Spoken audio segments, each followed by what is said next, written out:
This is the T-Post. Fast horses, real life, and oversharing like it's our job. That's Peyton. And that's Jessie. Grab a drink and maybe a helmet. It's going to get bumpy.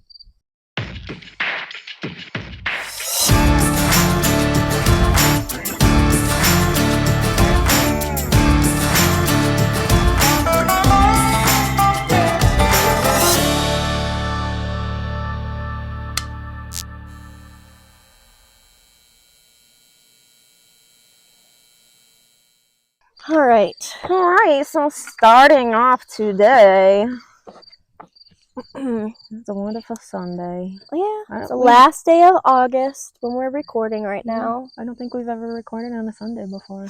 Nope, we've been a Saturday gals, but I had a wedding yesterday. And it's a 3-day weekend. Funny. So tomorrow is Labor Day. And it's like 77 degrees. It's probably a little cooler now, but it was 77 degrees when I got here. It is nice though. And it's honestly perfect weather. I feel like it's perfect weather. Minus the occasional flies and acorns trying to drop on our heads. So if it happens, it's just going to happen and I'm not even going to cut it out. No. Also, when they fall in here, it makes a really interesting tinging noise that scared me the first time. It says a fire pit, by the way, for anybody who thought it was a grill. It's a cauldron. So yeah, I guess we'll just get started with a little catch up. Yeah. I don't know if you have anything you wanted to. I'm trying to think what I told everyone last. I mean, we're still working towards the goal of like getting our horses in our finances, I guess, in order to like. It feels very much like a lull right now. Yeah. I mean, we're kind of in the same spot of like that. But just been busy, like working and figuring out podcast stuff and cussing out electronics because everything seems to not want to work. Oh yeah, I just like keep checking. Yeah, I know. We're gonna be like looking down and checking. Which, if you're listening on Spotify or Apple Podcasts, it doesn't matter. But if you watch on YouTube, you're gonna see us peek down every once in a while. It's because we're checking to make sure our mics are still on. Really paranoid. As soon as we can swing it, and we'll take donations. I got Venmo and Cash App. We will advertise you if you want advertisement. And PayPal. I got Apple Pay too. Oh, that too. I take checks as long as they don't bounce. Yeah, man. I'm trying to get some new mics. Yeah, we're gonna need like over $1,000. And honestly, people listening that do podcasts are like, that's not enough. But we just bought these like out of it's better than like headphones or whatever, like cheap headphones, but they are like causing a bunch of issues, and so as soon as we can, we will be upgrading things. Yep. But for now, we're working with what we got. So if you don't like it, we take donations. Otherwise, you're just gonna have to bear with us.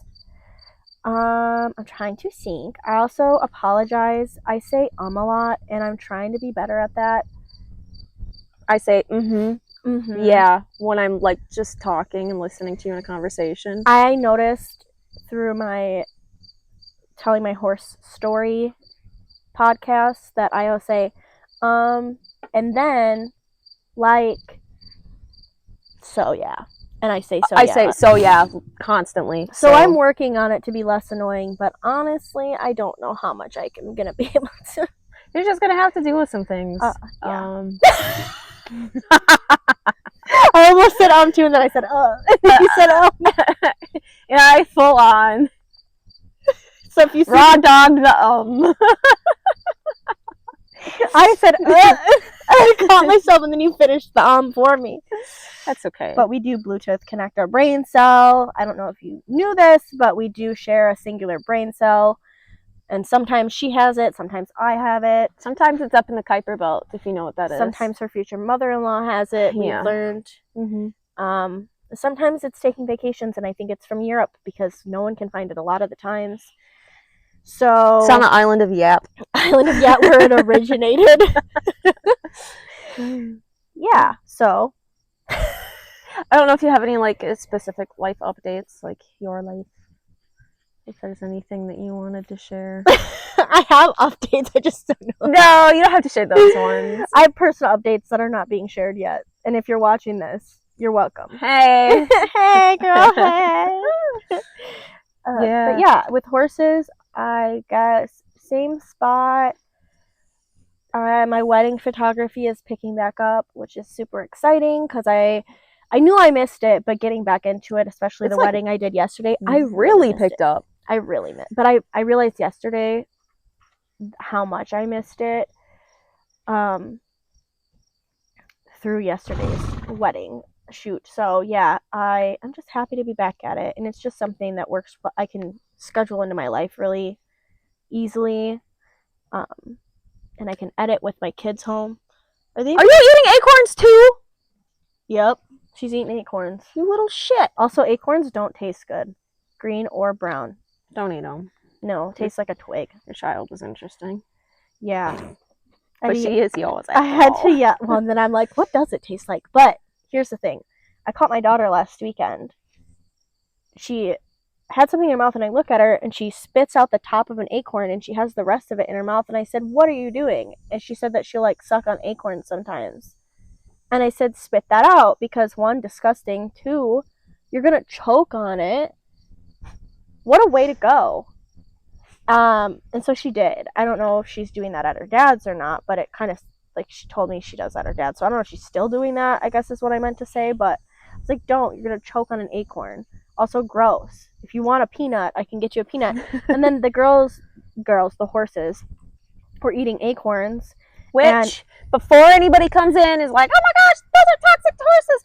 They constantly have forage in front of them, so they're not typically chewing on acorns. And they're also not eating enough. Super ripe and on the tree. And they're not eating enough for them to, like, have any bad issues I can attest to that from last year from Reba eating them, like, consistently in between feedings. Consistently. Yeah, so because the horses were eating it, and I remembered that my daughter was eating acorns or trying to, I was like, I wonder what they taste like. So one dropped, and I cracked open a green one, and it tasted like, apparently I must have chewed on a twig at some point, because that's what the memory I had of it was like. Okay, it tastes like the inside of a twig. Not great. Green, like, whatever. And then I tried a brown one, which was, like, more dry and less, like, grass tasting, but, like, also not great. Like, I wouldn't grab it and throw it in the oven and roast them and put salt on them or anything. Apparently it tastes enough like grass or something, yeah. Well, I could see a horse liking it because grass, but my daughter liking it's a little strange. You might as well eat dirt. I shouldn't give her ideas. Yeah, so anyways, that is the current happenings. And if it sounds a little strange, that's because we are strange, and you're just gonna have to deal with it. Sounds like it is. Respectfully. Disrespectfully. I was gonna say, yeah, you said respectfully in a meeting, I'm like, disrespectfully. Mm-hmm. Yeah, I guess for my horsey updates, somebody tried to die on me the other weekend. A week ago today. Dramatic. Maisie, it was really cool. It was like a high of like 64 that day. We had some cool days last week. Or the cloudy and cool, and she must not have been drinking water because I come out to feed, and I have a corner in the back of my garage, a door in the corner of the back of my garage that I just walk out, and I have a grain bag with me, and I have Reba's scoop of grain, and Reba came up to me, but Maisie didn't, and she usually immediately comes up and pushes Reba out of the way because she's a dominant bitch. And she didn't even come up. I heard her nick her when I was in my car, because I always pull my car up at that time, even if I'm not driving home from work, because I like having my headlights facing into the garage. Mm-hmm. And I heard her nick her when I was in my car yet, before I even got out to scoop grain. So I was like, what the heck? Come over, and she's standing in the corner up here by the gate, and she's got her nose like down on the ground, but she's not walking up to me. It's not like she's eating anything. She just got her head hanging down. I'm like, what's going on? So I get Reba some hay, give her her grain so I can focus on Maisie. And I end up giving her Banamine. And when I give her Banamine is when I see her gums are super white. I'm like, ah! Is that an acorn? Acorn. Aggressive. So I'm like, okay, her gums are super white. Don't love that. I had to find my thermometer in the back of my trailer, and I took her temperature. I pulled her out, took her temp, and it was low. It was like, oh, shit, 98. It was like 98 and 98.2, because I took it several times. I'm like, is this thermometer like messed up. Yeah. I sacrificed one. I had Orion bring it to me from up in the house. I sacrificed one of my own thermometers. Like whatever, they make more every day. And yeah, it was like 98. So I'm like, that's low. She's dehydrated. Called a couple of vets. The one that I used to go to up in Athens, the emergency line, I called in, and then the vet didn't call me back till like an hour after, like when I was already heading down to Great Lakes. But Great Lakes had gotten back to me within like 10 minutes. Ended up going down there. He was able to do like a rectal exam, and there was like nothing, no displacements or torsions or anything, and gave her a nice enema. Then ended up tubing her with like 2 or 3 buckets of water, and one of them he dumped a bunch of electrolytes in. And after that, she had been feeling better from the Banamine, and she didn't poop in the trailer on the way to or the way home. But then she was feeling better. I ended up giving them soaked hay. You're technically not supposed to feed them, but they hadn't gotten their hay that for the night yet. So it's like, okay, well, I'm going to soak it, double net it. Yeah. So she has to slow down. So did that. The next morning, she was feeling better. Everything was good. She's been good since, and I've been making sure that she's drinking water and everything. She looked happy with herself the next morning. I'm not even gonna she was lie. quite happy with herself. I think she really just wanted sedation because she's a drug addict.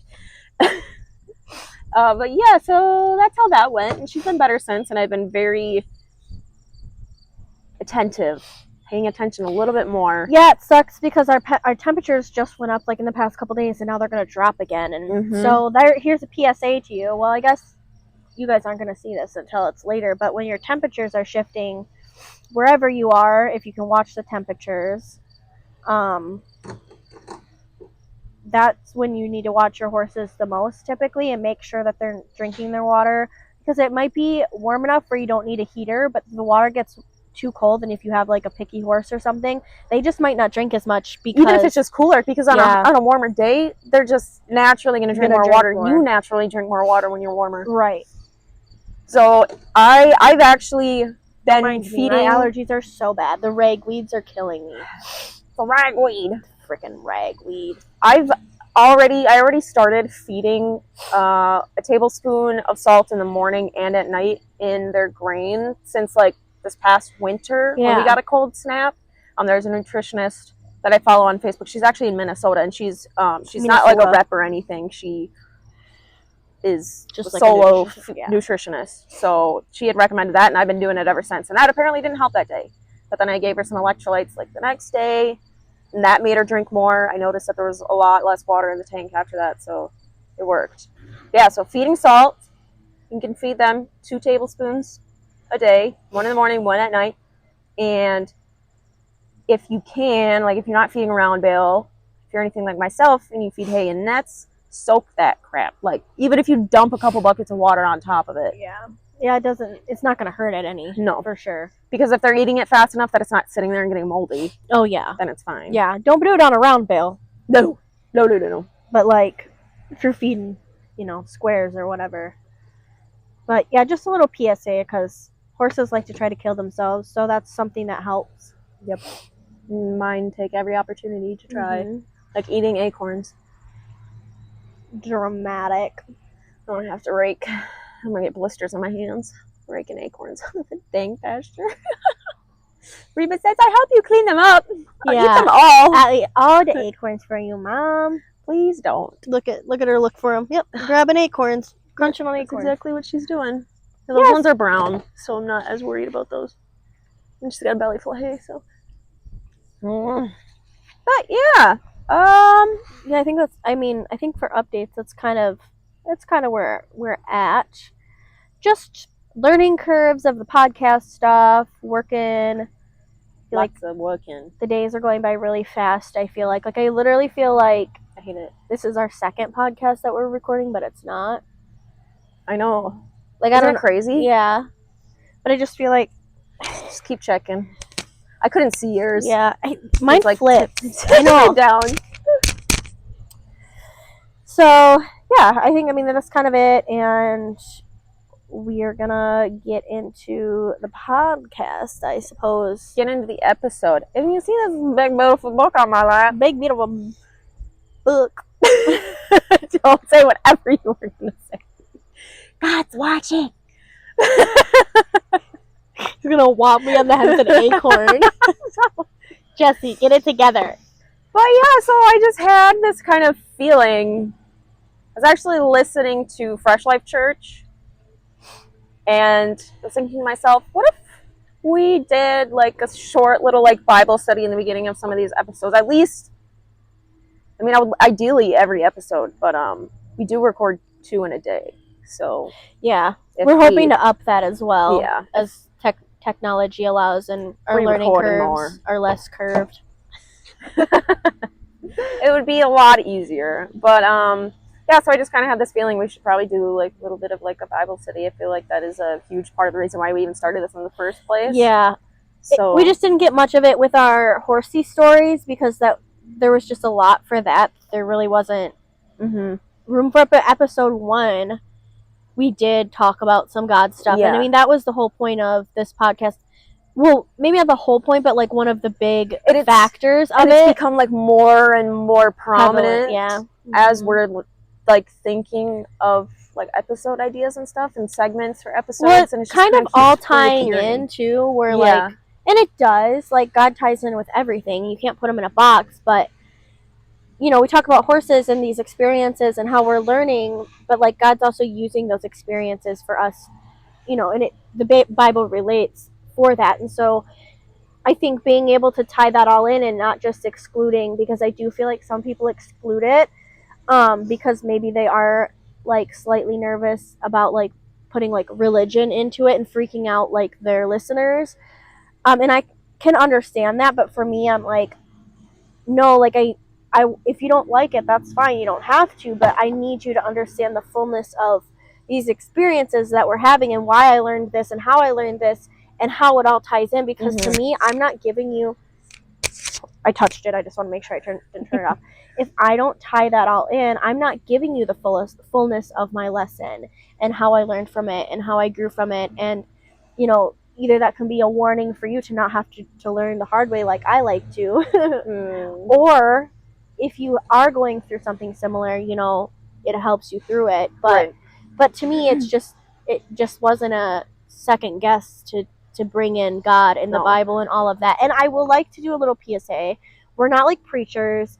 We're not like someone. Matter of fact, like we stumble over our words so much, it might be super hard to get our point across sometimes. Yeah, this is just our experiences and what they have tied in. And I will say that ultimately anything you hear regarding God or the Bible or any sermon that you hear at all, you need to take it back with God, because it doesn't matter who's saying it. You need to go back to Him, because they could be saying it technically like right, but you could be like understanding it differently. So ultimately anything you hear like that, you need to go to God for confirmation and discernment on that.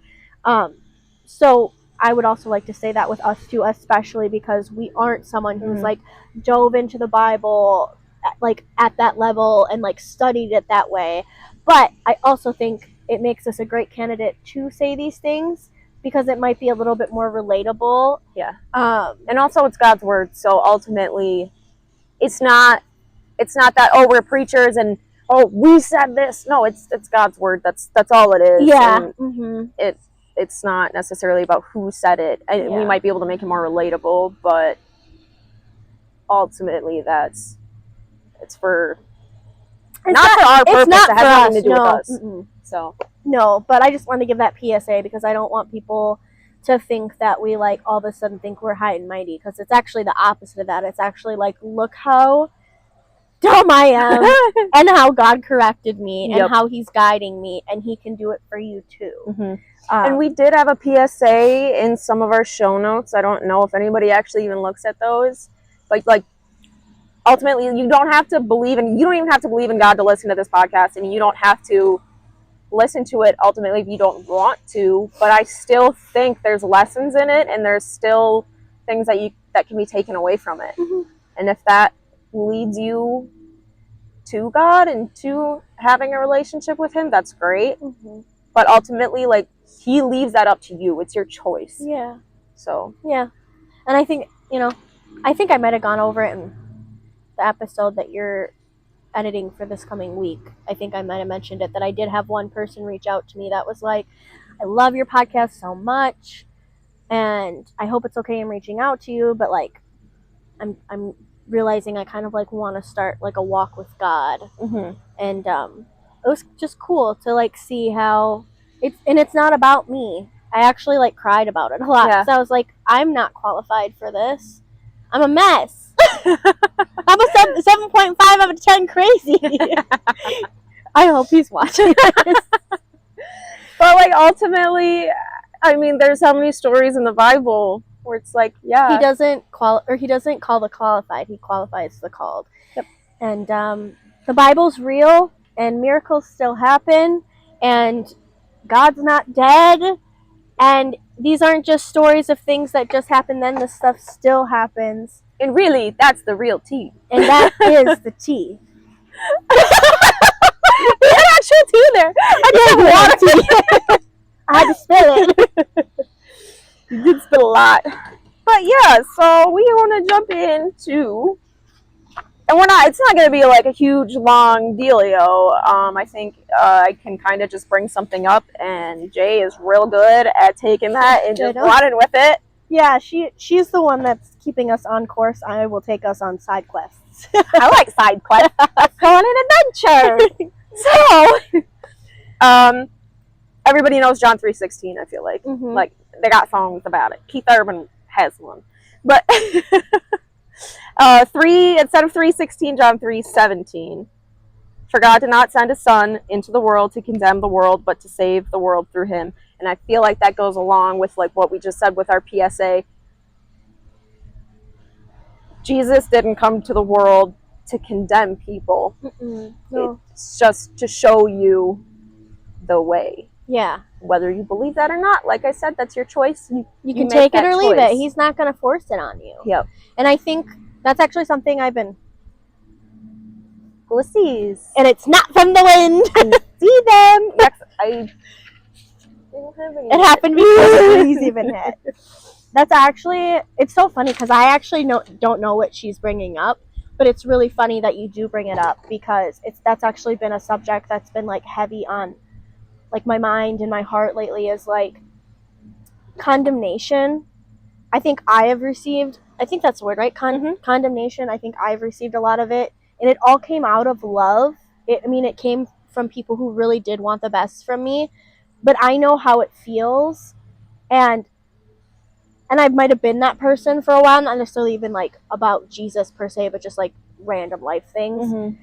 But it also like me receiving grace showed me like this polar opposite effect of like, and I think that's when I had a breakdown with you the other day. I'm like, oh my God, like I feel so much of like God and Jesus's love, and like I like it just like all hit me, and I'm like, oh my gosh, his grace is like, once you finally feel it, I'm trying not to cry. Got a whoosh. It's like amazing, and it's like that's what it's supposed to be.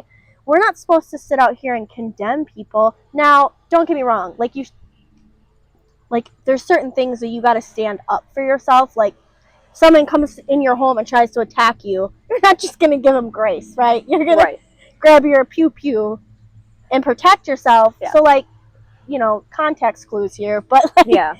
But like when it comes to like bad behavior of a person, or I guess I'm trying to generalize things to not make things specific, but we're not supposed to be like, you can't do that. You can't do that. Right. That's not our place to do it. If someone's doing something and you don't like it, you can bring it up to them in a loving way and explain your side of like, hey, you do this. It really hurts me. Maybe you don't realize that. Can we work on it? If they keep doing that, distance yourself, because then they're not interested in changing. You have to understand, even if somebody... I really thought that one was coming from your noggin. God's like... But even if somebody is genuinely kind of like just being a piece of crap, you don't have to have them in your life, but you do have to understand that like God's not done with them. Oh no, absolutely, ever done with I think them. That's something that I have a really hard time. Chills again. I have a really hard time with. Love thy neighbor. Love your enemies, because they're all God's children. But I can love you and also say I don't want you in my life, and have boundaries. You're also supposed to guard your heart. So that all kind of ties into, and those are all like things that I've been learning in recent, but ultimately condemnation, where that comes into play is, yes, you know, in certain instances you do need to protect yourself and know when to step back from people, and then pray for those people. Like some of the people who have hurt me the most, I probably pray for the most, like just silent prayers that just God's will be done, and that, you know, he can guide them, because obviously me being in their life didn't help them enough. And sometimes I do feel like God puts me in people's lives because I will say, I don't have a filter. I've learned how to soften my words more so that it doesn't feel condemning. But I feel like he puts me in situations. This probably sounds really hypocritical because I'm like, but I don't do it in like, I think I used to do it in a pointy finger way. Like, yeah, you can't do that. but it was more like they would do things to me that I think they probably did to other people. And I would put a boundary up or explain why I didn't like it.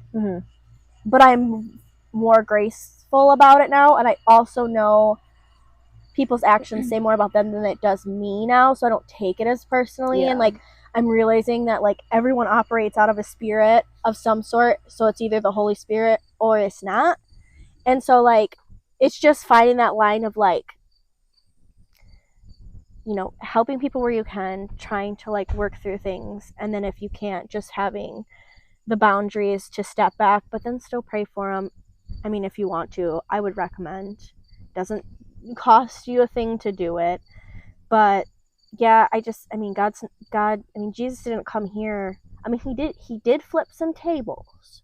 And I will say, sometimes I'll be flipping some tables.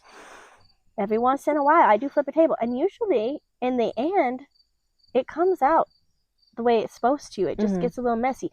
But that wasn't his main thing. That wasn't his main thing, going around being like aggressive or like condemning. If anything, he was just like, this is the way we should live, and this is why, like, in this most loving, graceful way. But he had his boundaries. If you cross them, he's gonna flip the table. He will correct you. Yeah. So I think that's what people need to understand is that balance of like boundaries and condemnation and grace, and kind of where that all, and I think like as lifes, we all learn that at different times and also at different capacities. So like, I'm gonna understand this at this capacity now, but in 5-10 years, whatever, I'm gonna understand it at a whole different level too. Yeah, absolutely.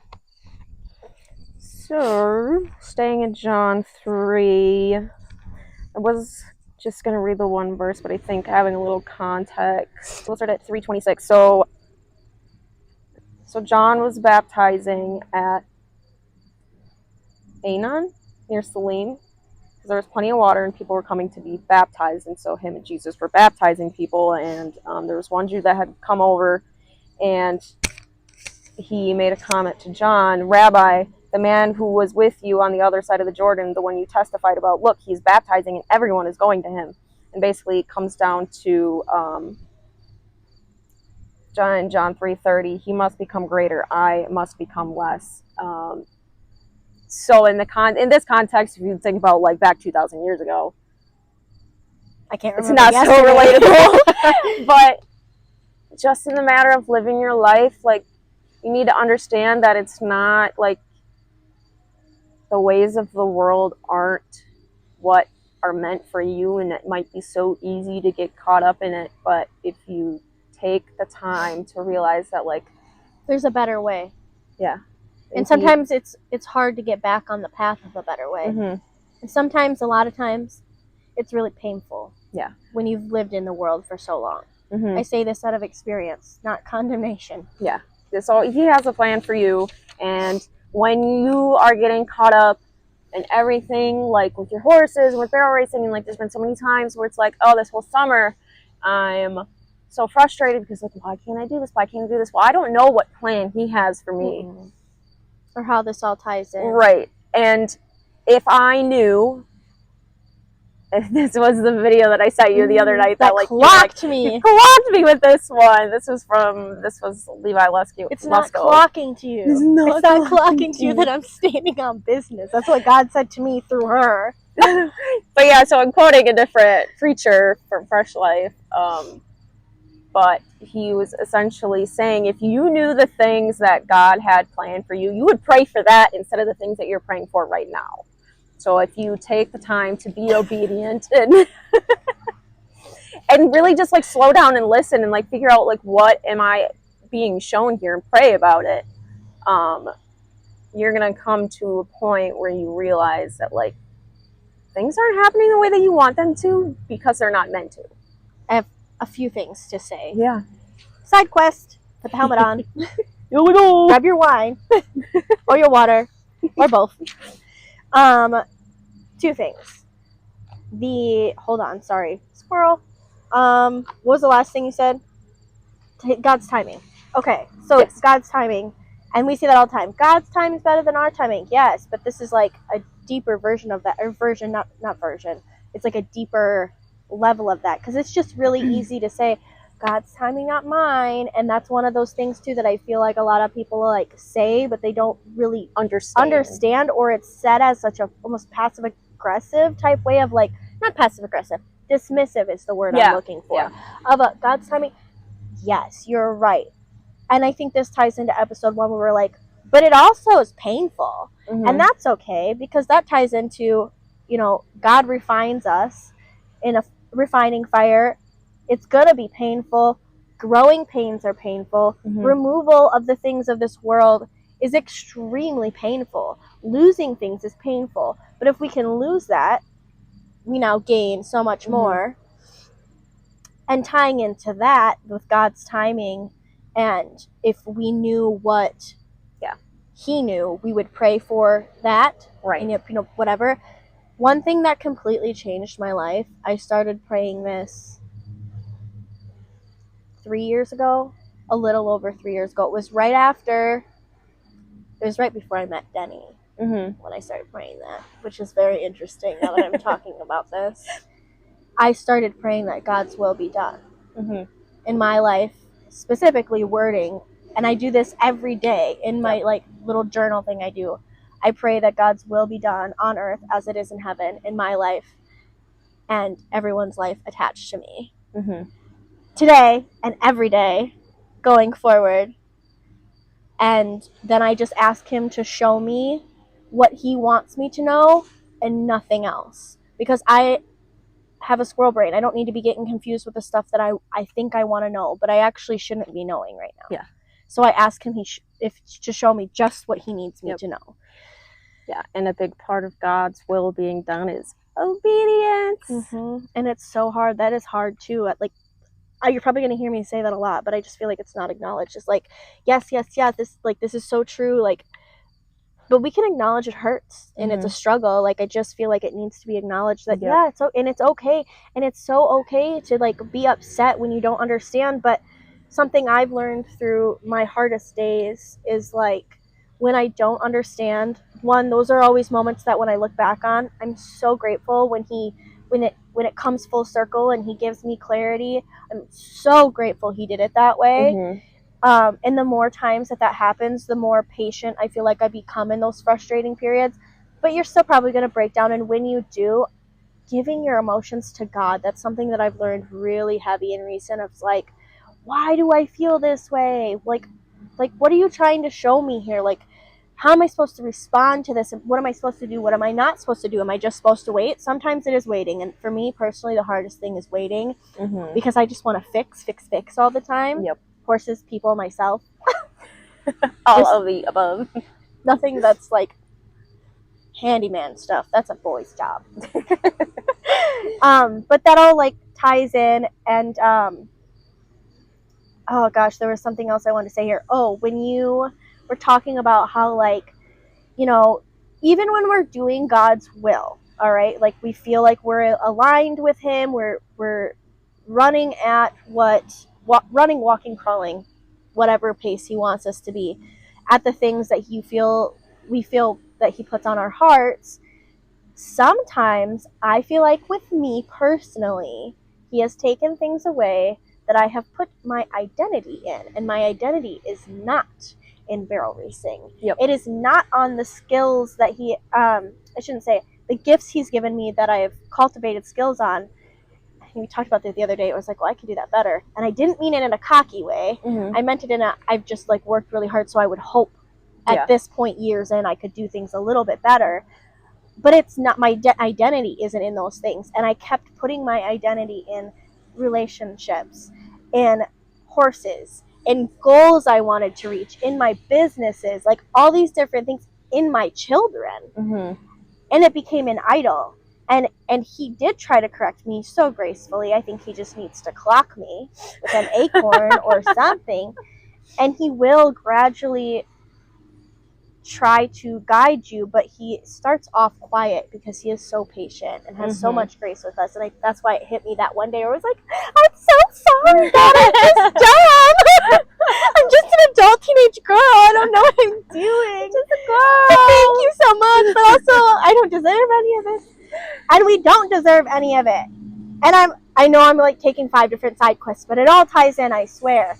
I saw something the other day that said, and it was on TikTok, but it's so true. The girl said, you know, everyone's like, this wasn't fair, this wasn't fair. I used to say that all the time. And it, in the grand scheme of things, it really probably wasn't fair that certain things happened to certain people, and it's not. But she's like, yeah, because if it was fair, we'd be on the cross too. Yeah. We'd be on the cross too. Ugh. Ooh, that one clocked me. If it was fair, we would be on the cross too. And so how amazing is it that we get the grace of God and how gentle he is with us. Oh my gosh, Jesse, get it together. And it just hit me that one day. It's like I think I had like a full circle like revelation moment. And I like kind of, it's almost like I saw a slideshow of like how he had tried to correct me gently and where it worked and where it didn't and where he had to progress. And I just was like, he's just so good. He's just so good. Yeah. But yeah, just, you know, don't idolize things and yeah, slow down. Yeah, slow down. And I don't like to slow down. This is slow down and listen. Linda! Listen to me. Linda, listen. But yeah, there's the 7 different side quests on one little. So last one, it's not gonna last forever. I'm sorry. We talk a lot. We be yapping. In 2 John, it's literally 1 page, so there's not chapters. It is literally a singular page. 1 chapter. Verse 6. Well, in verse 5, it says, and, because this is John, this is all written by John, along with the actual book of John back yonder, but, and now, dear lady, I'm not writing you a new command, but one we have had from the beginning. I ask that we love one another. And verse 6, and this is love, that we walk in obedience to his command. As you have heard from the beginning, this command is that you walk in love. Obedience is like such a big thing. And also like that full circle back to what we were saying in the beginning. Even when somebody has done you wrong, it's so hard, and it's hard to do. Love. Ooh, I'm getting clocked. And that's something I've so struggled with. It's so interesting hearing you read all this right now, because this is, I had no idea what she was going to say today. I just let her spearhead this completely.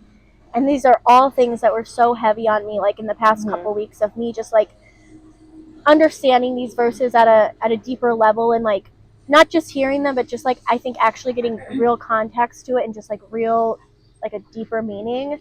And it's just so interesting as you're saying them, that this is also actually what. Yeah. And like I said, I'm not a preacher, so you can go and refer to these, and you can go actually read like the whole entire chapter, and you can get the full context for what it means. But or look up sermons too, you know, if you really want to dig into it. There's people who are going to be able to dissect this way deeper than we are right now. So you can actually get a full understanding of the Bible. Personally, I love Fresh Life. They're on Spotify. I've never listened to Fresh Life. There's a few people I listen to, but I haven't done Fresh Life, so I'm going to have to. Highly recommend. But yeah, when it comes to, like I said, when it comes to people who have done you wrong, God's not done with them, and you can absolutely distance them, but you can do it out of love too. Boundaries are loving. They said love your neighbor, but you can still put a fence up, you know. That's you know what I'm saying? Yeah. Like, figuratively and like literally, like. And back to the whole obedience part of it. When God tells you to do something, if you have a strong gut feeling about it, this whole Bible study section, this is what I felt called to do like this past week. And I'm like listening to this sermon and they talk about obedience, and it's crazy. You ever get these feelings like, I should probably like pay for this person's gas or this person's groceries. That's not just by happenstance. Yeah. You're not just randomly feeling that way. Can we talk about that too? Because a lot of things are wrote off as a coincidence. There is no coincidences. No. I'm so sorry. No, I'm not. I'm not sorry. It's not a coincidence. You can write it off as a coincidence, but the deeper you dive into not even necessarily your Bible, which I do recommend, but a relationship with God, that is when you're going to start realizing that wasn't a coincidence. No. That was God, and He was using that, and He was guiding me that way. And He is a small, still voice. Yep. And those inklings, those feelings, those urges. Now, don't get me wrong, the devil will try to be in your ear too with stuff, but he's not quiet. He's loud and obnoxious. Right, but also the devil is deceitful. He lies. Yeah, so he's going to, if it's something that feels truly wrong, then it's discernment. It comes down to discernment. And if you have a relationship with God, you're not necessarily, you're going to be hearing from Him. You're going to have, you'll know the difference. And like, I still get like those intrusive thoughts sometimes of random stuff that's just like off the wall. And I know now that is not me. It is the devil. And right. You're on. And I know how to bring it back to God. Mm-hmm. Not that I'm just going to jump on it anyway, but I mean, I think the best thing that someone can do isn't read your Bible. This is my opinion. This is not fact, but this is just my opinion. The best thing that you can do is have a relationship with the Lord. Now, reading your Bible helps that a ton. Right, because it's His Word, and it's such a But He wants you to talk to Him, too. Like, literally, I yap at Him. That's how I started. Yep, I yap at Him, and that's why I say it, because I think that's the most important part. And for me, I have a really hard time reading. Now, I can listen to sermons and things like that, and it helps. Mm-hmm. But and you still should, like, it's a discipline for me to do it. I do it obediently. I don't do it because it comes natural. But and you're not gonna like it just because He's telling you to do these things. Doesn't mean He's telling you. I don't like taking out the garbage. Yeah, and or doing my dishes. Say you get this urge to pay for somebody's gas, but you're like, but I barely got any money to my name right now. Like, I don't get paid for another 2 weeks, and I don't do it. Yep. It's also not our money. Right. That's something that I just told you today. I was like, these aren't my bills. Yep. They're His bills, and He's paying them. He keeps paying them. So, you don't have to like it, but no. Yeah. You'll still see Him come through, though, for you, if you are obedient. Mm-hmm. He can take one loaf of bread and feed 5,000 people. Yep. Mm-hmm. Or the jar of oil. Yep. The woman, and I'm so bad with, like, I don't want to mix anything up, but there's a story with a woman and like was, I believe, widowed, and she had to pay taxes or something like that. And she had sons, and she was told to like collect jars and fill them with oil and sell them. And somehow the oil just kept like flowing. And that was her obedience. Mm-hmm. She didn't think that it should have filled that many jars, but it just kept flowing. Yep. And so, one more thing I just want to say regarding to obedience, and I have learned it the hard way. As we learn everything around here. Mm-hmm. Obedience is better than sacrifice. Mm-hmm. Obedience is better than sacrifice. So listen to Him, because certain things, if He's telling you to do it and you're really not listening, He'll take stuff away. You make something an idol, and He's like, hey, all right. Like, we're gonna take this away for a little bit, like a timeout. We'll put you down in a corner. We're gonna put you in a corner. You and I need to have some conversation. Which is funny. That can relate to training horses too. Yep. It's so crazy. Oh my gosh! And also, life hack: pray when you ride. Mm-hmm. I started doing that a while ago. Dinah's the one who made me start doing that. I'd get so frustrated, and I'd just be at this like spot with her where just like, and I'd just stop. And I would pray. Just a silent That's a little good idea. prayer. I mean, it probably wouldn't hurt to Pray do that before you loud. run. Oh my God, That's I pray good for my idea. run before I run all the time. I need to do that. But I need to be able to get on my horse again. But basically, be obedient, have a relationship with God, and ask Him for discernment on everything you do. I ask Him what I should wear. I'm so serious. Like, I mean, you don't have to, but He wants to. He loves us. He wants to be a part of our life. Mm-hmm. And I'm just a dumb human. I don't trust myself. Yeah. I do trust the Lord, though. Mm-hmm. He has never steered me wrong. So I joke that I annoy Him all day long, but it's actually what He wants. Yeah. Don't put Him in a box. Yeah. And be obedient, and just literally take everything to Him. Your emotions. If you want to. This is all your choice. I just recommend it because I don't care how smart you are or how much life you live. We're all stupid humans compared to the knowledge of God. And the love of Him and like all of the things. Like, we will never compare to that. Right. And you don't understand, like, you don't understand how the relationship works until like you're in it. And then I myself have like gotten lukewarm with my relationship with God, and I've like, it's ebbed and flowed, and because it is work. It is. I've had plenty of fits with Him where I'm like, I know you just want me to like bring this to you and wait, but I can't right now. And then when you get back into it, from being lukewarm, you get back into an actual relationship, the things that start to make sense and the way that things start playing out, it's just like, I've never heard a booming voice from God, but like little answered prayers that was like, whoa. He'll talk to us, and I mean, I think He talks to us all in different ways. Like, I'll tell you, I heard God say this, and it's like, that one sounded like it was gonna be close to my skull. It's not necessarily a voice. I've heard His voice, I remember 2 specific times, and it wasn't a booming voice. It was just this like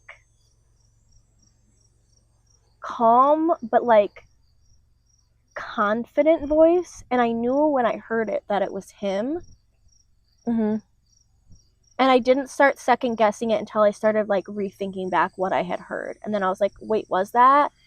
And then I was like, I haven't heard it since. And then the 2 times was when I told you I heard the time that I was going to run before I ran it in the holding pen, which that was one of the first times I started praying before. It's all really interesting now that I'm saying it out loud. I feel like I'm processing it, but I'm pretty sure it was like one of the first times that it might have been the first, but it was one of the first times I started praying before my run. And I would just pray that we had a safe, clean, buildable run is what I was praying for. And I heard 14.8, like clear as day. And that was it. Not 14.8, 14.8. And I ran a 14.8. And I came back to it. You have got a little bug on the bill of your hat. Like a little worm. It's a caterpillar. Or something. A centipede? No, I don't know what it is. A centipede? I don't know what it is, but it's a little wormy thing. With legs. Anyways. But I was bawling at my trailer, and everyone thought it was because at that time it was my fastest time. And I'm like, yeah, that's cool, whatever, but that's not why I'm crying. Like, I literally heard God tell me 14.8. And I ran a 14.8. What the hell? What is happening? And then when I had my swallow syncope or whatever that was, where syncope. The syncope where I like convulsed in my car, I heard Him like tell me to put my car in park. See, and when I've heard Him, well, it's the Holy Spirit that speaks to you, and there was one time I was driving home from work, and I got off on the exit, and I took a left, and there's the other on-ramp from the south, and there was a car at the stop sign, and I'm like, all of a sudden I just get this feeling, hey, watch out, that car is going to pull out in front of you. And they did. So I slowed down, and sure enough, they pulled out in front of me. I'm like, that wasn't me. How could I know that? Yeah. It was just the knowing. It's a knowing. Yeah. I get the knowings often, but the more that I feel like I get them all the time, like all throughout my day now, but I didn't used to. And I probably did. Here's the thing. We probably do get them all the time. It's just we're not tuned into the same radio station type situation. And so you become more tuned in, more dialed in, and knowing what those inklings, those feelings are. So now I feel them all the time. And as a general thing, I'll be like, I heard Him. But like audibly, I've only actually heard Him twice. But like he talks to me all day long and confirms to me, and I'm just like constantly back and forth with him. And when I am constantly back and forth with him, that's when, even when my life is haywire, I feel like the most peace, and like, even, I don't know how to explain it, I just feel the best. And the like, level of peace I had hauling that horse to the vet a week ago, you were making jokes Weird. about it. it was literally like, but Saturday night enema. Yeah. Sunday. Yeah, it was Sunday. Sunday night. Sorry. Sunday, just your casual Sunday night enema. And what was I thinking to myself on the way there? That fly landed right back on you, and it's driving me crazy. Oh, I don't know. You were making jokes, and I can't remember what it was. Well, even just to myself, before I even like talked to you, I didn't even think you were up yet, and I was like, really? Like, we got to do this on a Sunday night, on the Lord's Day? Yeah, that's what you told me on Snapchat. Yeah, you need to go to the vet because you can't take a poop because you don't want to drink water. Why are we not drinking water? Hello, like, too many friends, too many people that I know, and dang horses just ain't drinking their water. It's not that hard. It keeps a little cool out, and then you're like, I don't need it. So I was just joking to myself, like, the whole time, with just this level of peace. That Fallon used to say, oh, it was drink your protein. Yeah. I thought it was something with water, too. No, it was protein, sorry. Drink your water. Drink your water. Drink your water. Mm-hmm. But yeah, so just that level of peace was very interesting to have at a time where I was dead tired, and I normally, when I'm exhausted like that, am so tranky, emotional wreck. Oh yeah, and you were so chill. Those are the moments when I'm like, some of my craziest times, I'm actually my most level. Mm-hmm. And I don't think it's me. I truly think it's like when I left my ex and everything was crazy. Mm-hmm. I had so much peace. And weird, crazy things that have happened afterwards, that when I tell people stories or things, they're like, what? Yeah. Like, it's crazy lore that they don't even believe it's true. But yeah, some of the craziest times when I tell people, they're like jaw-dropping, like they either think I'm making it up, but they're like, how are you okay? God, because like there was a piece of like, yeah, that was supposed to happen, and God's got me. Yep. Type combo. But yeah. So if we're gonna actually get into horsey things, what you probably came for, you probably didn't come for all the Jesus stuff, but if you listen to any of it, that is fantastic. Also, and if you came for the Jesus stuff, high five. Go you. I think we're gonna get into the performance horse, just the regular fitness first, and we'll go into like each little section here. But in my notes, when it comes to getting our horses fit, keeping them fit,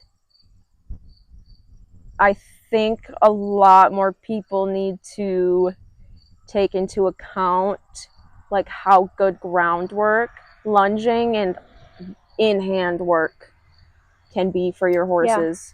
Yeah, I agree. I had Maisie in the best shape of her life when I was a part of, before it was Horse Bosses, it was Barrel Racing College. Yep. And Fallon had like the whole thing of like lunging. That's probably how we were Facebook friends. Probably. Barrel Racing College, I'm pretty sure. Me, you, and Sam friended. Well, you knew of Sam before that, probably, but me, I think that's how Fran. Wow, that's how Sam friended me on Facebook, was because of Barrel Racing College. And so I'm wondering if that's what was me and you too, because I think I might have just added you for the sake of adding you. Don't tip it over. I thought she was falling. That's why I was like, she's tipping it over. But yeah, back before it was Horse Boss. It's just, she still do that? Yeah, I think it's still up. Horse Bosses is. Cool. But it was very helpful at the time for me. Very helpful. Well, I thought that one was coming for your school. No, that one's a ways away. She had like sections on there, and one of them was just getting your horse fit by staying off of their back. Lunging. And not in a tiny circle, all right? I've seen some people lunge on a freaking lead rope. Stop that. I mean, like a full lunge line, like however many meters that circle is. Yeah. And you do it incrementally. You start with like 5 minutes, 10 minutes, and you work your way up, walk, trot, canter. And that's how I had her in the best shape. So, like the first summer that I had her. So when I kept doing that because it worked really well for Dinah. And we'll insert picture because there's a couple where you can really see her muscles. But when I was doing that and I lunged her. I think it was like 3 or 4 days a week, dependent on weather. And then I would trail ride her like 1 or 2 times a week, and then I would finish off with doing barrel work. There was a point in time where I was tuning her on barrels because I thought she was being naughty, but it was actually a pain thing, and I learned that, so then I stopped because she didn't actually need to be tuned. But also, you can tune a horse at a walk and trot. Ask me how I know. And you can get a lot more done, especially I feel like on a finished horse. But when I was doing that, I literally would take Dinah places, and everyone I went by was like, "How are you getting her so fit? Like, she looks amazing." Staying off her back, mostly. Yeah, and I would tell them, "I lunge her," and they thought I was just giving them like shit. And to add into the lunging, which I loved adding on, once I learned about it, was walking them or hand walking them, but backing them up slowly is so amazing for their back. And if you do it, don't rush them, but like if you do it slowly, it also stretches things out. Yeah. And if you do it, you work your way up to it, you can go into inclines, and it will just build so much strength. I'm telling you, you will feel it in your horse's turns. Like, they will just feel so strong. Right. Instead of feeling like they're like, maybe like kind of doing one of these into the turn, it just feels like the 4-wheel drive is on all the way. I don't know how to explain it. They just feel so strong. Even when they're slowing down, they just feel so different. And so, like, I cannot recommend it enough. Yeah. That and ground poles. Ground poles, amazing. Ground poles, very good.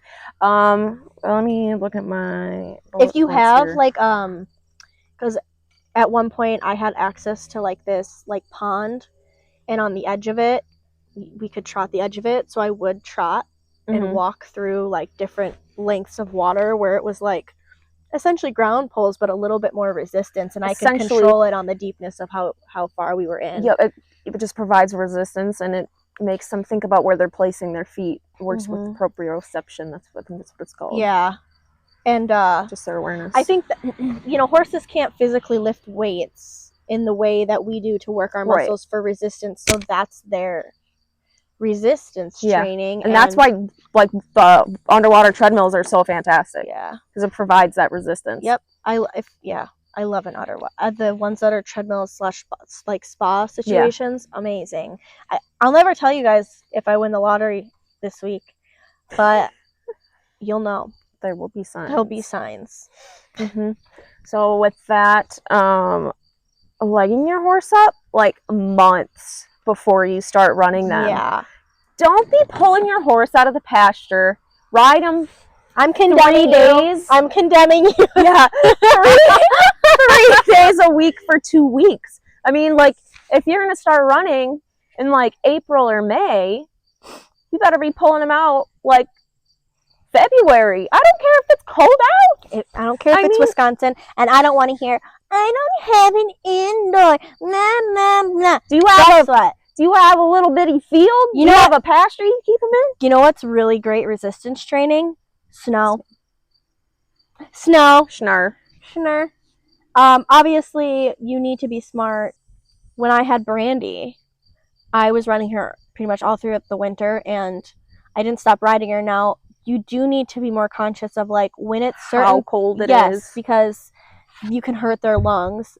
So don't be a ding dong. But like also, and also watching for ice, or like when the snow gets kind of crusty on top, you don't want to cut their legs or have them slip. But if you have just like the ideal snow, you can lunge your horse in it. I wouldn't recommend loping, that scares me, but trotting and walking will do a lot.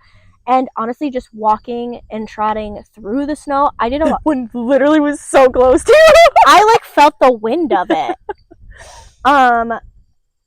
But I trail rode her a ton, and also I wasn't supposed to do this, and I know the people probably knew it was me, but they were never going to say anything to me. There were snowmobile trails that went through the land, and I would breeze her on them. That's funny. Because only on the right, if it was too warm, I wouldn't, because I knew it would like really ruin the trails. But my horse's hoof prints aren't tearing it up any more than people with 4-wheelers, was my thought. Yeah. So I was really conscious of like, people riding, but it was a nice flat area where I could kind of like open her up a little, weather dependent. I couldn't do it all the time. She was one that needed a lot of air. Like, she needed a lot of run put in her to keep her there. She was a tourney sucker, but she just needed that endurance type, not even endurance, but just like the speed. I don't know how to explain it, but that's what she needed. And so I took the opportunity when I could. Heck yeah. So, I mean, you need to be cautious. Don't just be like, I'm riding in the snow and be overly tough to the point where it ruins your horse. No, but you can literally go hand walk the sucker, hop on bareback while they got their dang blanket on and go for a 15, 20-minute walk. Bundle up.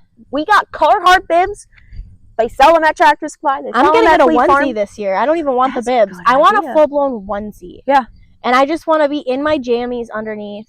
Yeah. I want fuzzy socks. I mean, see, personally, I like Milwaukee heated sweatshirt. I got like fleece line leggings. I'm not that bougie. What is this? I expo it for Christmas, and I got it twice. One from Orion and one from my brother. And guess what? I kept them both. I would have. You're gonna use them. But I mean, if you really want to like be cool like her, highly recommend. I just love the idea of like when I have the winter blues, giving myself less resistance to going out. So if I just have comfy clothes on and I don't want to change, and that's the difference between me going to ride my horse and not, and I can just zip up a onesie. Ooh, that is a Carhartt onesie. Very smart. Yeah, I'm taking excuses away from myself. Heck yeah. When I got that winter blues. Also, take your vitamin D and your vitamin K and your magnesium glycinate. Okay, I was gonna say glycinate, and I'm like, that is too many because things. Your vitamin D. So like of all of the vitamins or minerals that you could be low in, you're most likely to be low in like magnesium, vitamin D, and vitamin D and vitamin K go hand in hand. Yeah, that's why mine is a double. It's an oil that you drop in your mouth. So take it, especially in the wintertime. Sure. Take it. Yeah. What else we got? Oh, stay consistent with working out your horse during the season too. Like if you have to time block your days, like if you're anything like me and you work freaking stupid hours, say I work second shift, so I'm like 2 to 10 p.m. Sometimes I have to like sit down the night before I go to bed, time block my next morning out. And if I time block it, then I'm more apt to like wake up at the correct time in the morning. If I'm like, oh well, I have this all planned out, so I'm not going to snooze my alarm 6,000 times. I'm going to get up and do what I have to do, and then I could go hand block my horse for 20 minutes because I made time for it. You have to make time for the things that you want to do. So if you're out and about running, like it just makes sense to just keep up with it during the season too. But also off season preps you for your exactly on season. It's a lot easier to maintain it once you've already got them there. Few things I have to say that. Yeah. I'm just getting better at actually letting you talk. So I'm like I can just go on and on with this I'm just stuff. really bad about interrupting because I will lose my thoughts. So 2 things. Consistency over intensity. Said a lot in like fitness world, but truly it's the same with your horses because it's your horse's fitness. And ultimately I think looking at the horses in the view of they are athletes, they're not pets anymore. When you're asking them to do what we're doing, you need to treat them like an athlete. That comes to feed, that comes to the way you keep them fit, that comes to care, preventative, not after the fact, which sometimes you do have to do after the fact, but preventative is better. There is a line that gets kind of drawn in the sand for me when a horse goes from a leisure pet to an athlete, and when you're expecting them to cross that line, but you're not giving them the prep work and the tools and everything necessary to cross that line, you can expect nothing but problems eventually. Right. Whether it's your horse falling apart or a bunch of health issues or literally just having like a terrible time. Hello, we're talking about you. We're talking about you. I love your droopy whip. It's so cute. She says, you got more food for me? I have nothing. But yeah, consistency over intensity, treating your horse like an athlete if you're expecting them to perform like one. And I think a lot of people, me included, when I first started this, I was like, oh, horses are fun. This is a fun thing.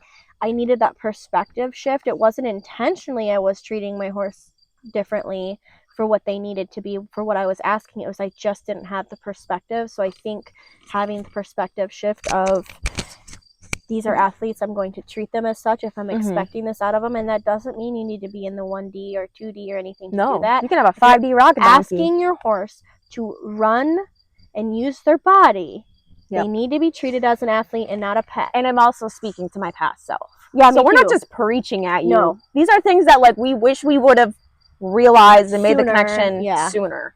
Yes, and then for me, it was just that perspective shift. So that's why I wanted to mention, mention that. The other thing I was gonna say is take progress photos of your ponies. Oh yeah, while you're doing it, because it's pretty cool to see the difference in them. Pretty cool. And when you see them every day, just like with our bodies, you just progress pictures. You don't really notice when you're going out to feed every day, twice a day. Like, you just don't notice. With that, adequate feed. You feed them to support the muscle that you're trying to build. Yep. I up my feed quite a bit when my horses are getting worked versus when they're not. So, but I mean, it's the same. I mean, I'm going to keep saying this, but it's the same with people too. Yep.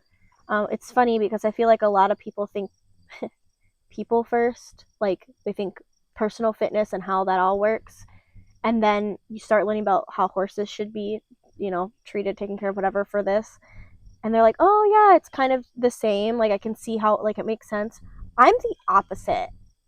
I didn't give a flying frickety frack about myself. Yeah. I was like, horses. And then when I started, like, focusing on myself, because you got to take care of yourself too, and I haven't been bad at it up until the last few years. Not because, like, I was lazy, but just because it just never... Didn't know. I just wasn't shown to me. It wasn't clocking to you. It wasn't clocking to me that I was standing on business, because I wasn't. I didn't know the business. I wasn't standing on business. I was sitting, and I didn't even know where the business was. I didn't know that there was a business.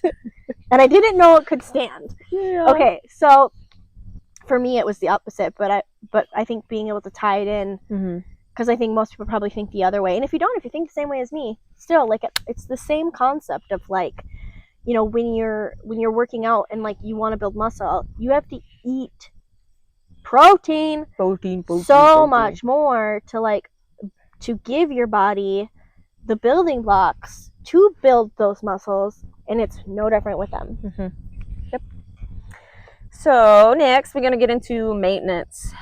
So the first thing I want to say is, along with working your horses before the season starts, have them seen for, like, if you're doing injections yearly or semi-annually, do it in the beginning before you start running. So that way you're not getting into the season and you're like, oh, my horse feels off. That's why you see a lot of people mid to end of season all of a sudden, and it's not always because of this, but I do think it's a majority of it, and I say that as coming from someone who also did the same thing. I was like, my horse feels great, I don't need to take him to the vet. Then mid to late season, now we're having to do, like, we're chasing the problem instead of nipping it in the bud beforehand. Yep. And, like, preventing the problem, and it's harder to chase and catch up to something than it is to stop it before it happens. Yep. And so if we can take them to the vet and kind of see, and also this is going to tie into, it's not just a one size fits all, or like a one-stop situation with, like, just the vet. It's the vet, it's the farrier, it's the saddle fitter, it's how you're keeping a horse fit, because I can see two horses that are extremely fit and they're completely different fit. Yeah. There's running fit, there's, like, how horses, the way that they're fit, and we kind of need to combine those two things for what we're doing specifically for barrel racing. So fitting your horse for the job that it is. Yeah. Just going to long trot your horse is not giving them enough muscle. You're building up, like, not their lungs, but I say stamina. Building air, and they do get some run from that, but you also need the strength. So you got to do things for that too. I just went off on a tangent. I don't even know where I started.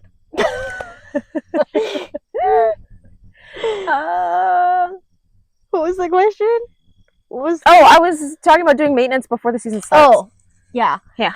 But, I mean, that'll just help you, because it's easier to just be preventative than it is to chase the problem. And again, I'm not saying this out of, I'm better than you. I'm saying this out of, learn my lesson before you learn it the hard way, because I did it the hard way multiple times because I'm an idiot. Yep. I'm mentioning it in a loving way. It's out of love. It's all out of love. Keep up on hoof care and x-rays for your maintenance as well. Guilty. Did an x-ray the feet first. Hard. We're freaking hard, man. I think we've been backhanded and ran over. Yeah. I've been hit by a bus. When it comes to this, I should have just x-rayed her feet the first time that I even took her x-ray to get and then x-ray them again. And then x-ray them again. Like, I'm at the point where I'm just going to start doing it, like, twice a year. That's kind of what I want to do, too. I can't swing it in this moment, but as soon as I can swing being able to haul again, I think that's one of my things is I'm going to do 2 times a year general like lameness exam and then do x-rays during that. I feel like that's really great. And then I think when you're hauling harder, I do know people who go in more often because their horses, I mean, they're doing it way, you know, with the intensity level that they're doing it, they bring their horses in more often. So I think that's something to mention too, is like depending on the intensity of what you're running. Like let's say this year you only hit like 5 jackpots through the whole year and you only needed to inject your horse once, and let's say that was fine. And then next year, like, okay, we're doing really good, I'm really going to do it, and you hit like 4 a month or something like that for like 4 or 5 months straight, and now your horse is sore, and you're like, well, they're not even due yet. Well, the intensity though picked up. So like, let's go and take them to the vet and see like what do we need to adjust for them to handle the difference in intensity. And maybe that sounds like common sense, but I guess it wasn't for me. But like, also it's the same as like you put more miles on your car, you're going to need it, you know, the quicker you put more miles on a car, the quicker you need oil change and upkeep. So like it's kind of the same concept if you want to think of it that way. So just adjust everything according to intensity and how often and all of that. And the other thing I was going to say when it comes to maintenance is if you feel something off while you're riding, it's probably off. They're probably lame. So they don't have to be head bobbing to be lame either. Right. No, not at all. It could just be like, oh, well, they're not rating as hard at the second barrel. Why is that? See, so the first time... At myself. Not rating as hard at any barrel. At pain.bank. Okay, no, the first time I brought Brandy in for injections, I felt like when we'd come into our second and third barrel, and here's something that I've learned, and it's not straight across the board, but a lot of times it'll be like second or third barrel where you start having issues if it's like soreness in like the hind end or something like that. And I guess it doesn't have to be hind end, but you're doing that turn double the amount most of the time versus your first barrel. So common sense would say that side might get like a little more wore out. Also, I like to train things a little more even at home. So if I know my horse is like favoring one side or the other, I'll like double work the weak side because it needs more support. That makes sense. To try to keep them balanced. Obviously everything with increment, just working up slowly, because you can piss pound your horse and now they're sore and now you're chasing a soreness issue. So little bits at a time, but it's just little things that keep, little tools for a toolbox to kind of just keep there and just pull out. They're not huge, big words of advice, but they've helped me a ton. I was going to say, so the first time I brought Brandy in was because she would go to turn the second barrel and it felt like she was kind of just like, it almost felt like normally she'd come into a turn and get up underneath herself, and she still was. And even in the videos, he was like, yeah, she looks fine. And he said, I know she looks fine, but it feels like she's like that much of a difference. And she was so solid at that point that I was like, I know that's not normal. And it's been consistently like that for like the last 4 different shows, and they're all different grounds. So I initially thought it was ground stuff. Or something that was like one-off, whatever. And then I was like, this isn't ground stuff. She needs injections. And they could hardly get her to like react to like a lameness exam. The only way they could do it is if they did the like lifting thing with her to test her hops. Flexing? Yeah, the flexion and a lunge in a lunge line. They had to do it with that extra pressure on an inside or outside leg. And they did tell me just to do one hock, but I was told at the time, if you do one, you should do the other one because, and this isn't every situation, but depending on how long that other hock has been taking up extra work because the other one is sore, it might be less sore than the other one, but now when the other one has more weight on it, like, I don't know, it was kind of sore from the off balance of things. So I was just told just do them both, even though. See, and I've been told that if you inject a joint that doesn't need it, you are going to start to cause issues. Start to cause soreness. Well, infusion so I didn't have issues with that, but my thing was, what I was told is because the other one was taking a beating so long by moving off and incorrectly because the one hock was more sore, that even though it might not need injections right now, when the other hock is feeling, it's like, it was explained to me like this, like, here's your horse's like comfortability level, right, of like their hock, right? And the one is getting sore, but this one is also kind of sore. They're gonna, and if it's not that much soreness, it's not like way up here, it's just slight because I caught it early. This one is reacting more, so they're like, oh my gosh, this one's sore, but this one's not. But is this one actually a little bit sore because it was taking a beating, just not as much of one? So now we get this one back down here, and now all of a sudden we see soreness here because it actually needed to be addressed. It just in comparison didn't look like it needed to be addressed. So then I've heard of a lot of people going back to the vet, having to inject anyway. So in my mind, I'm like, if I do one hock, I do both, and now we just do both, and I just don't have to worry about coming back. Because to me, I'm like, everything works in unison, and it just made sense to me. I'm not saying that's how you have to do it. I'm just saying to me that made more sense than having to come back later. And in my head, if I inject one, I'm just going to inject both. And it just, to me, is like, okay, now we whatever. But I didn't have soreness issues for doing that. But I also think it's because my horse probably still did. It's just in comparison with how slight that soreness was. And he told me, he's like, I can't believe you felt this. I was like, I just know my horse. So, but some people don't catch it that soon. So I think that's all. We're good. I'm just paranoid. Me too. We have like PTSD. Her and I both almost had like a breakdown several times. Well, I think I did have a breakdown over this stuff not working. It was very frustrating. So yeah, then when it comes to preventing injuries, essentially that's everything. It all just comes back to fitness and maintenance. It's all the same thing. It's all like I said, checking your feet. You're like, your farrier does not have x-ray vision. So it's like as much as you ever might feel like, oh, like how did my farrier not like, we're having issues. You just, you want somebody to blame, but they can only see the exterior of the hoof. Like your angles can be completely different on the inside compared to what's going on. They can really only guess, and it's an educated guess, which is better than a non-educated guess. But they don't have x-ray vision, so working with them, both vet and farrier, chiro, body worker, saddle fit, like all of that is going to tie in, as well as the work that you do at home. And we are our horses' advocates because they can't advocate for themselves. So just try to do it the best you can. Yeah, absolutely. That's coming from someone who was a terrible advocate for their horse at some point, and not intentionally. I just didn't know. Rest days. You can definitely prevent injuries if you give them adequate rest when they need it. So it's not letting your horse rest so much that they're never being worked, but never piss pounding them, working them so hard that you're soaring them up. Yeah. You ain't worked a day in your life, lady. It's like, I like rest days. It's my life. It's your life forever now. Well, she was broke out. Yeah, she was. But now she's pasture puff because you know that she shouldn't have been broke out. Stuff and things. Yeah.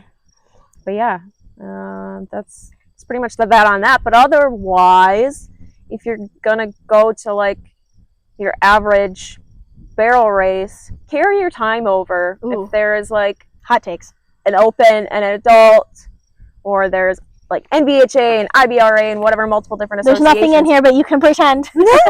Carry your time over. Stop running 14 times in a day. And then being like, I don't know why my horse is so exhausted and sore the next day. On a 3-day a weekend. I forgot what I was going to say. My brain stopped. Oh, I will add on to that while your brain's not working. Trying to fire because I have the brain cell for a sec. Also, run your horse on Lasix if you talk to your vet first. But I think that every horse should at least have the conversation. Every owner should bring up the conversation to their vet about that specific horse if they should try Lasix. And I do think a lot of vets, it is horse dependent and it's whatever, but always consider Lasix. If a horse starts having issues in the alleyway, it's typically a pain thing, and Lasix and injections are like the easiest one to kind of start with, and it's also usually one of the causes. But yeah, I noticed with Lasix on horses that I learned later needed them was they all of a sudden start getting really weird at the gate, or they would they would lose air on the way home, or they lose speed, they just like peter out, and I was like, what? Because they probably had bled somewhere in the run, and now they just like felt depleted and just in pain, and so there was just nothing to give, and it's hard to breathe, I'm sure, when you're getting freaking blood all over in your lungs and stuff. So Yeah, I started Maisie on Lasix before I even knew she was a bleeder, before I had the Preventative, BAL done. preventative. Very, very It's not clocking important. to you. It's preventative. This episode's stim is brought to you by Justin Bieber. Not sponsored. Not at all, unfortunately. My eye's twitching. So our final topic is overcoming injuries, and I feel like I got a lot I could say on this, but also I'm still in the midst of it, so it's like I don't really know. But anyways, a good lameness vet is a great place to start when you first notice that something's off. A good lameness vet. Lameness / performance vets are going to be your best friends. Have the best relationship with them. Treat them amazingly. We don't have enough of them. Suicide rates in vets are really high. And there's my PSA with that. Yep. And give multiple opinions if you need to. If it's not a thing that injections can fix, go ahead and get multiple opinions. Also, because they'll work together. Also, yes, they will. If they're a good vet, they will work together. If they're not a great vet, then they're probably going to be offended by other opinions. But a good vet's not going to do that. A great vet's not going to do that. Vets also, just like people, like I do leather work, but I might be better at one thing than Sorry, that was really funny. You said just like people. They are people, but like normal people. No, but like I'm trying to like relate this. So like, but my brain is like a ping pong ball machine. So if you don't like that, then maybe you shouldn't listen, because even if I get medicated, it's probably not going to get a whole lot better. No, this is just me. Take it or leave it. Anyways, so I feel like so let's say there's two people who do leather work, and I might do like, let's just say horse tech specifically, really, really good. And then I have a friend. She does leather work too, full time. She's in Minnesota. Her work is beautiful. She does bags. I do horse tack, and I can make some bags, and they're pretty decent, but they're not as good as her bags. That's her specialty. Our vets also are going to have certain specialties, even if they don't advertise for it.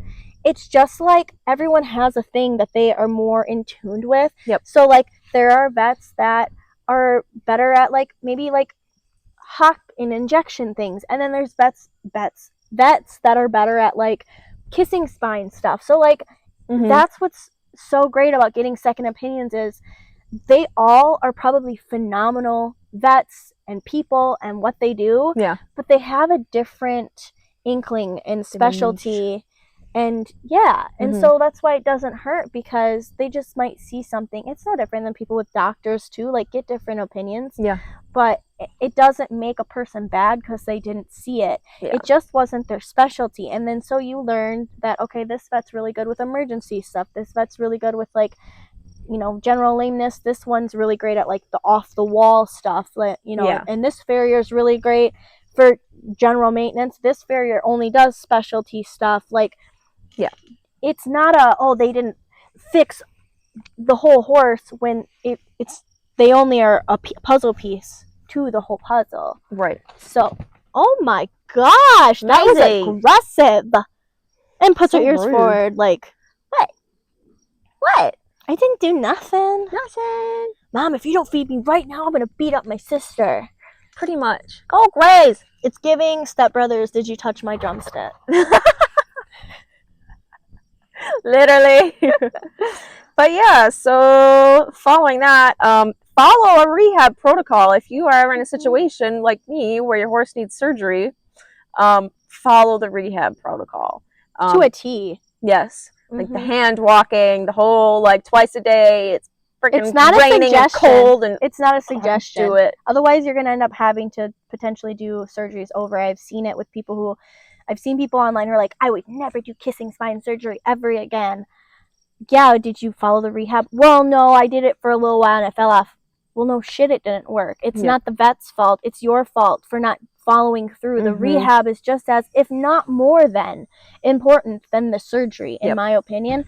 And you have to be committed to it. And I think that's, I think it was mentioned in one of our podcasts before, but like, I'm just going to say it again. Kind of, first of all, not doing a surgery until you know how detailed the rehab is. And also, to take it a step further, maybe like consider when you do the surgery, because I wish I would have done that when I did Chewy surgery and not done it in February and having to hand walker and lunger and all the things twice a day in our Wisconsin winters. Have a little forethought in it and like plan it out and being like, okay, I need to take 3 months. It's easier when we're in Wisconsin and we don't have the amenities with an indoor to do that in the summer, because it's just going to give your horse a better shot at rehabbing properly. So like just a little tidbit, don't do what I did. And if you do follow through and do it at the not the wrong time, but at a less than ideal time, guess what? You're going to have to bundle up, bitch. And you're going to have to follow through, because otherwise, guess who you're doing a disservice to? Your horse. And it's not their fault. And you just made them undergo a surgery, and then you're not going to follow through. I'm not condemning you. I'm saying from experience of other things, not specifically the back surgery, because I was really good at that, but like other things specifically that. So there's my tangent. Tangents with Jay. Looking for the main source of the injury. Like if you have some like constant soreness somewhere, look higher up or at the feet. It's always great to start at the feet and then work your way up, is what I heard in recent, and in my mind it makes sense. Only because a lot of times it can be feet related and then works its way up, but sometimes you can treat the feet and it does work, but sometimes there's already also problems. You can fix the feet, but now like your horse has issues in her pelvis or whatever it was, and like Chewy has lingering stuff in her neck that I really want to get x-rayed, because I would just want to know before I fully really aggressively treat beyond stretching and things like that. But it's a whole body situation, and you're never gonna regret paying for an x-ray, in my opinion. So you have confirmation either way, whether it's there or it's not, and your farrier will thank you. How to keep a good farrier: x-ray, stay on a schedule, drug your horse if you have to, get some dorm is great, dorm gel. Somebody's addicted. Looking at you. Or is she just a dick? Both. Bluetooth connected. Oh my gosh. Oh, I had a bug bite me and I squished it. Have you seen the TikToks where it's like the person stands in front of the punching bag when it comes down, and then the friend comes and just like punches it for like hitting their friend in the face? Oh my gosh, no. That's what I could have done to the bug. How dare you be on pain? Boom! Except for it would have got your yiddy. Yeah. It hurt. That bug bite hurt. Aggressive. But yeah, so along with that is don't rush. They come first.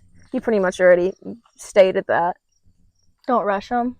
And the horse comes first. Oh, the horse comes first. Don't do them any disservices. Hear that part. But yeah, don't rush. Don't overdo it. But yeah, horse first. We're their advocates, and so we can't read their minds. They don't talk. I will say, I'm going to add it in again. You can pray about it. And I will say I've gotten to the root of problems way faster by like praying praying about it first. And God's given me inklings on like places to like have the vet check that I as like normally wouldn't have checked like on my own. Also, you could pray for your vet to like have, maybe it sounds wackadoo, but like God doesn't want bad things for us, and there's a little snack. He doesn't want. It's sweet treat time. It's sweet treat o'clock. And he definitely doesn't want bad things for these animals, these amazing, beautiful, magical creatures that he gave us. So you don't have to do it, but I'm just saying it's never steered me wrong. Yeah, that's a good idea. That is very smart. I should have done that about a year ago. But yeah. Here we are. You live and you learn. And then when it comes to overcoming injuries, you're going to have to just start over with fitness. It goes back to the beginning of everything that we talked about. You start slow, incrementally on the ground, and work your way up. Yep. And if you come across more things that you got to fix, then you got to fix them. Yep. And you're just going to have to go slower. Yep. And that's the thing, though, about that is it maybe seems like, oh, I don't want to do it that way. It's too slow. Okay, go ahead, rush. Tell me what happens. Write in the comments. Let me know. Because you're going to do this. Boom. Boom! You can be crashing out. You'll be crashing out. You'll be crashing, and then you'll be crashing out because you're crashing. Yep. And now your horse is lame. And it really sucks when our very expensive therapists are in pain and whatever too, because then it's like, dang it, I can't even forget about things for a minute and vent to you because now you broke down. So Done went and broke down. Flat tire. We got flat tires on all four. Dang it. damn it, Bobby. Yeah, you're your horse's advocate, and it's not anyone else's responsibility to fix the whole horse. And everyone has a specialty, and it's all connected. So find really good puzzle pieces and let them work together to make the puzzle. And you're part of the puzzle, and you are the one who puts the pieces together. You and God put the pieces together, Mm-hmm. and there's different pieces, and you got to find the pieces that can get put together. And as soon as you get it put together, it's going to fall apart, and you got to find another piece.